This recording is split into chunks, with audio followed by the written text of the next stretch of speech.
In Gita, Sri Krishna has said, Atmaneva Atmane Stushta.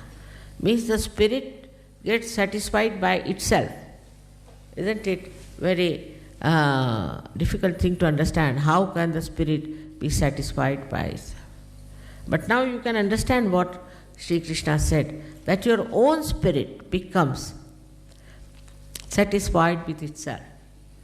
Then it doesn't require any other satisfaction. You seek the comfort of your spirit, you seek the joy of your spirit, you seek the beauty of your spirit. You don't even seek, but it is in itself is filled with that joy of the spirit. And it only can be satisfied by itself. There are many people who say, I am not satisfied. You see, this I am not very much satisfied. It's not that I am satisfied. In the same way, the spirit can say, I am not satisfied. But the spirit can be satisfied with spirit only. It's like the reflection in the mirror. When you look at the mirror, you see there your own reflection. Now, if the mirror is not all right, I will say, I am not satisfied with what reflection we are getting out of this mirror. So you'll change the mirror, you'll bring the better mirror, you'll try to get a better picture of yourself. In the same way, the spirit which is reflected within you wants to see its own image.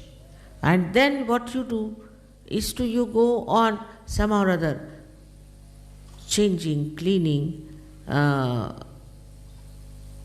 making it all right through your meditation, so that your spirit is satisfied with the spirit.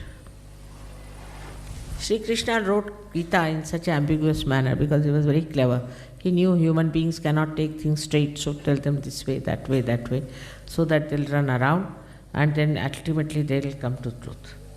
But truth is very simple. Truth is extremely simple. You don't have to go here and there, and you don't have to stand on your legs or feet all the time.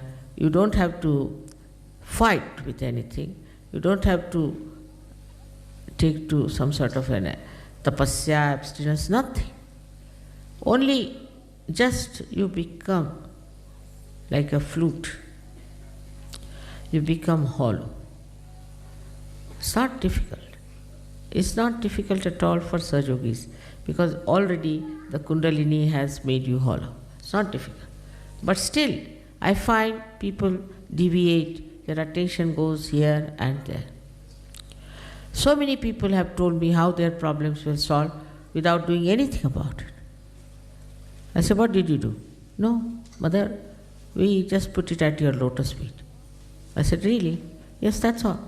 Or we were just looking at the problem, what the problem is. We were standing outside and looking at the problem, and the problem got solved. Even the most difficult problems that you think can be solved very easily. Because you have powers. Your powers are great.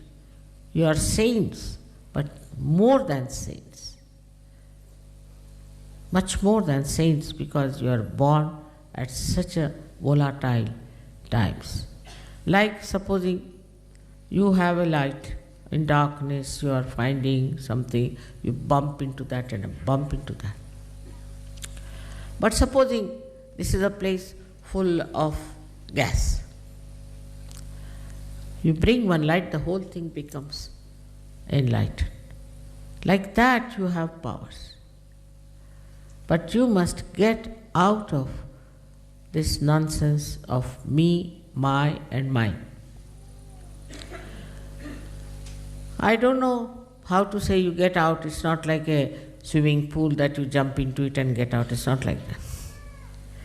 It is another kind of a very subtle understanding that our roots have to grow. And for growing our roots, we have to go within ourselves and find out within ourselves what is the area we are occupying, in what areas in our lifestyle we are taking these roots inside. Also, Sri Krishna has said that the tree of life has the roots in the brain and grows downward. It's very interesting to understand that the roots are growing in the brain. That means your own intellect is just covered with compassion. It's just being absolutely one with compassion. I had told you a story about a saint who was to take to water for the deity in Gujarat, and he walked 1 month to